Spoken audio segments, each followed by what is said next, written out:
غوث پاک اور ہمارے دور میں جو بہت زیادہ مشابہت ہے وہ یہ، ان کے دور میں بھی بیت المقدس پر عیسائیوں کا قبضہ تھا۔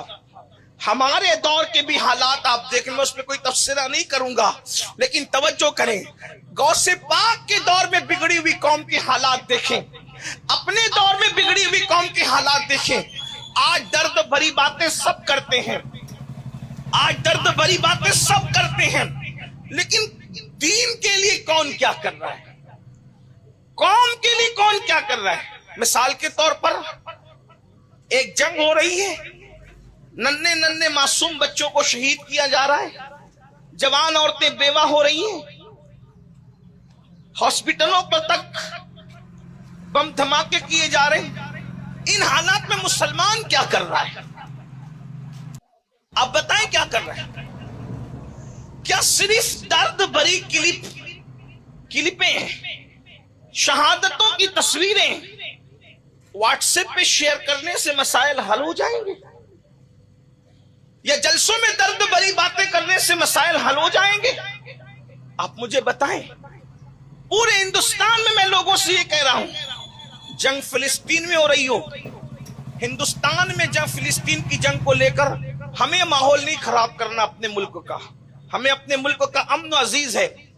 میری گزارش تو یہ تھی کہ اگر ان مسلمانوں سے آپ کے دل میں کوئی درد ہوتا تو آپ روڈ پر مستیاں کرنے کی بجائے مسجدیں بھرتے، اور مسجدیں بھر کر کے وہاں اللہ کی بارگاہ میں دعا کرتے۔ کتنے مسلمان ہیں بتاؤ کہ جنہوں نے ان قتل ہونے والے، ان برباد ہونے والے، ان تباہ ہونے والے مسلمانوں کے لیے گڑ گڑا کر اللہ کی بارگاہ میں دعا کی۔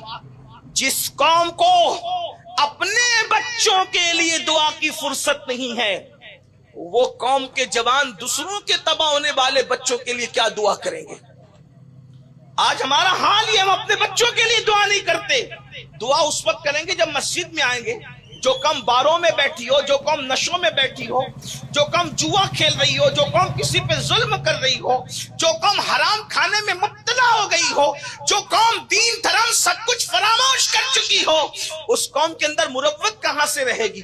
تو یاد رکھنا، سرکار غوثیت ماب نے یہ حالات دیکھے، اور حالات دیکھنے کے بعد دیکھا کہ اللہ کا دین اتنا کمزور ہو چکا ہے، اللہ کا دین اتنا، بلکہ اللہ نے ان کو دکھایا بھی۔ ایک راستے سے تشریف لے جا رہے تھے، مشہور بات ہے، ایک راستے سے تشریف لے جا رہے تھے، دیکھا کہ ایک مریل جیسا ادمرا، بالکل اب دم ٹوٹنے والا ہے، ایسا کوئی بندہ پڑا ہوا ہے، اور وہ کہتا عبدالقادر میری مدد کیجئے، عبدالقادر میری مدد کیجئے، عبدالقادر میری مدد کیجئے۔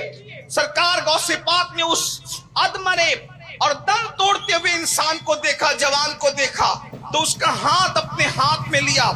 علماء فرماتے ہیں، سیرت نگار لکھتے ہیں کہ مرشد غوث پاک نے جیسے اس جوان کا ہاتھ اپنے ہاتھ میں لیا، وہ ایک تندرست توانا ہو کر کے کھڑا ہو گیا۔ آپ نے ہاتھ میں لیا اور وہ تندرست ہو کر کے کھڑا ہو گیا، تو آپ کو حیرت ہوئی، تو اس نے کہا عبدالقادر میں کوئی انسان نہیں ہوں، بلکہ اللہ نے آپ کو یہ بتانا تھا کہ آپ کے نانا کا دین بالکل اسی حالت میں تھا جیسے آپ نے میری حالت دیکھی، مگر آپ نے میری مدد کی تو آپ نے مجھے زندہ کر دیا، آپ کے نانا کے دین کو زندہ کر دیا۔ آپ محی الدین و محی الدین، دین کو زندہ کرنے والے ہو۔ وہاں سے جب آپ نکلے اور مسجد میں گئے تو پوری مسجد پکار رہی تھی، یا محی الدین، یا محی الدین، اے دین کو زندہ کرنے والے، دین کو زندہ کرنے والے۔